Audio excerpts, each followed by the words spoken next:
நீங்கள் பார்த்து கொண்டிருப்பது ஊடக போராளி கிருபா பிள்ளையின் யூடியூப் சேனல். வணக்கம். இன்று செப்டம்பர் மாதம் 14ஆம் தேதி 2024 வருடம் ஆவணி மாதம் 29ஆம் தேதி. EC24 நியூஸின் தலைப்புச் செய்திகள். ஏர் கனடா விவகாரத்தில் அரசாங்கம் தலையிடாது என கனடிய பிரதமர் அறிவிப்பு. கனடாவில் எனோக்கி காளான் குறித்து பொதுமக்களுக்கு எச்சரிக்கை. வரியின்றி எந்த ஒரு நபருக்கும் வாகனங்களை இறக்குமதி செய்ய முடியாது என பந்துல குணவர்த்தன தெரிவித்தார். யாழில் ரணில் விக்ரமசிங்கவிற்கு ஆதரவாக அணி திரண்ட மக்கள்.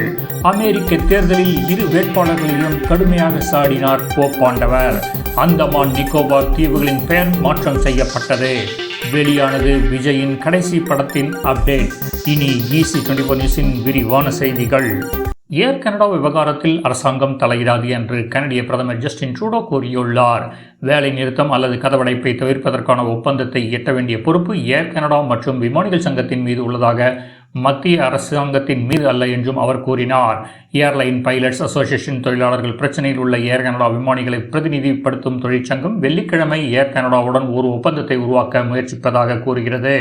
அதேவேளை ஞாயிற்றுக்கிழமைக்குள் தீர்வு எட்டப்படாவிட்டால் 5200 ஏர் கனடா விமானிகளை பிரதிநிதிப்படுத்தும் ஏர்லைன் பைலட்ஸ் அசோசியேஷன் 72 மணி நேர கதவடைப்பு அல்லது வேலைநிறுத்த அறிவிப்பை வெளியிடலாம் என்று கூறப்படுகிறது. கனடாவில் இறக்குமதி செய்யப்பட்ட எனோக்கி காளானில் லிஸ்டீரியா பாதிப்பு அபாயம் இருப்பதாக எச்சரிக்கையை விடுக்கப்பட்டுள்ளது. கனடாவின் சுகாதாரத்துறை மற்றும் கனடா உணவு பரிசோதனை அமைப்பு பொதுமக்களுக்கு இறக்குமதி செய்யப்பட்ட எனோக்கி காளான்களை உட்கொள்வதால் ஏற்படும் அபாயங்கள் குறித்து எச்சரிக்கின்றன. இந்த எனோக்கி காளான்கள் லிஸ்டீரியா மோனோசைட்டோஜென்ஸ் என்ற பாதகமான பாக்டீரியாவில் மாசுபடக்கூடும் என்று கூறப்படுகிறது. இந்த எனோக்கி காளான் என்பது நீளமாகவும் நெருக்கமாகவும் தோன்றி சிறிய வெள்ளை தலையுடன் இருக்கும். இது பெரும்பாலும் ஆசிய உணவுகளில் பயன்படுத்தப்படும் முக்கியமான பொருளாக இருந்தாலும் சில சமயங்களில் பச்சையாக உண்ணப்படுவதால் அந்த உணவின் மூலம் நோய் பரவுவதற்கான அபாயம் அதிகரிக்கிறது. லிஸ்டீரியா பாக்டீரியா குளிர்சாதன வெப்பநிலையிலும் உயிர் வாழும் தன்மை கொண்டது. லிஸ்டீரியா நோய் மாசுபட்ட உணவை உட்கொண்ட 3 முதல் 70 நாட்களில் வெளிப்படும். அதன் அறிகுறிகள் காய்ச்சல், வாந்தி, வயிற்றுப்போக்கு, தசைவலி, தலைவலி போன்றவை ஆகும். அடுத்த வருடம் முதல் வாகனங்கள் இறக்குமதி செய்யப்படும் என்றாலும் வரியின்றி எந்த ஒரு நபருக்கும் வாகனங்களை இறக்குமதி செய்ய முடியாது என்று அமைச்சரவை பேச்சாளர் அமைச்சர் பந்துல குணவர்த்தன தெரிவித்துள்ளார். சர்வதேச நாணய நிதியத்துடன் செய்து கொள்ளப்பட்ட உடன்படிக்கைகளின் பிரகாரம் இந்த முடிவு எடுக்கப்பட்டுள்ளது. ஈழ மக்கள் ஜனநாயக கட்சியின் ஏற்பாட்டில் ஜனாதிபதி வேட்பாளர் ரணில் விக்ரமசிங்கவின் வெற்றியை உறுதி செய்யும் வகையில் யாழ்ப்பாணத்தில் ஏற்பாடு செய்யப்பட்ட மாபெரும் பிரச்சார கூட்டம் இன்று பல்லாயிரக்கணக்கான மக்களின் எழுச்சியுடன் நடைபெற்றது. யாழ்ப்பாணம் நாவாந்துறை சென்ட் மேரிஸ் விளையாட்டு மைதானத்தில் அமைச்சர் டாக்டர் தேவானந்தாவின் தலைமையில் குறித்த பிரச்சார கூட்டம் நடைபெற்றது.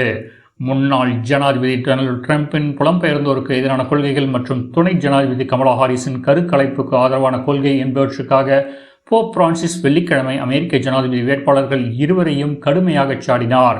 மேலும் அமெரிக்க கத்தோலிக்கர்கள் வரவிருக்கும் அமெரிக்க தேர்தல்களில் குறைவான தீயவர் என்று யாரை நினைக்கிறார்கள் அவர்களை தேர்ந்தெடுக்குமாறும் அவர் அறிவுறுத்தியுள்ளார். அந்தமான் நிக்கோபார் தீவுகளில் வங்காள விரிகுடா கடல் பகுதியில் அமைந்துள்ளது. இந்தியாவின் யூனியன் பிரதேசங்களில் ஒன்றான அந்தமான் நிக்கோபார் தீவுகளின் தலைநகராக போர்ட் பிளேயர் உள்ளது. அந்தமான் நிக்கோபார் தீவுகளின் தலைநகர் போர்ட் பிளேயர் பெயர் ஸ்ரீ விஜயபுரம் என மாற்றம் செய்யப்பட உள்ளதாக இந்தியா தெரிவித்துள்ளது. இந்த அறிவிப்பை இந்திய உள்விவகார அமைச்சர் அமித்ஷா இன்று வெளியிட்டுள்ளார். நடிகர் விஜயின் 69 படத்தின் அதிகாரப்பூர்வ அறிவிப்பை KVN நிறுவனம் வெளியிட்டுள்ளது. வினோத் இந்த படத்தை இயக்க உள்ளார். இந்த படத்திற்கு அனிருத் இசையமைக்கப் போகிறார் என்ற அறிவிப்பை KVN நிறுவனம் வெளியிட்டுள்ளது. மேலும் விஜயின் 69 திரைப்படம் அடுத்த ஆண்டு அக்டோபர் மாதம் வெளியாகும் என்று குறிப்பிடப்பட்டுள்ளது. விஜயின் கையில் தீப்பந்தத்தை ஏற்றி கொண்டு இருப்பது போன்ற போஸ்டருடன் 69 படத்தின் அறிவிப்பு வெளியாகியுள்ளது. இது விஜயின் கடைசி படம் என்பதால் ரசிகர்கள் மத்தியில் பெரும் எதிர்பார்ப்பு நிலவுகிறது. மேலும் இந்திய செய்திகள், கனடிய செய்திகள் மற்றும் சினிமா செய்திகளுக்கு எங்களுடன் தொடர்ந்து இணைந்திருங்கள். நன்றி.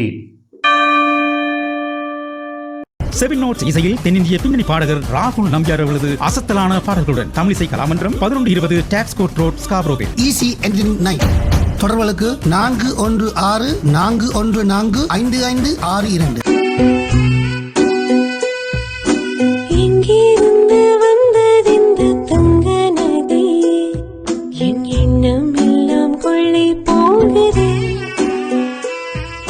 எப்படி எனக்கு தெரியாமே? நியூ ரங்கநாஸ் ஜுவல்லர்ஸ்ல நகை செட்டு போட்டேன். ஆரம்பிக்கும் போதே $200 அவங்களே கொடுத்தாங்க. ஓ போனஸா? போனஸா? அது என் கையில இருக்கு. ஆமாங்க, நியூ ரங்கநாஸ் ஜுவல்லர்ஸ்ல நகைச்சீட்டு போட்டா $200 போனஸ் கிடைக்குது. பெண்ணழகை பேரழகாக்கும் நகைகளுக்கு new Ranganas jewel house, Markham and Steeles சந்திப்பில், yellow பில்டிங்கில்.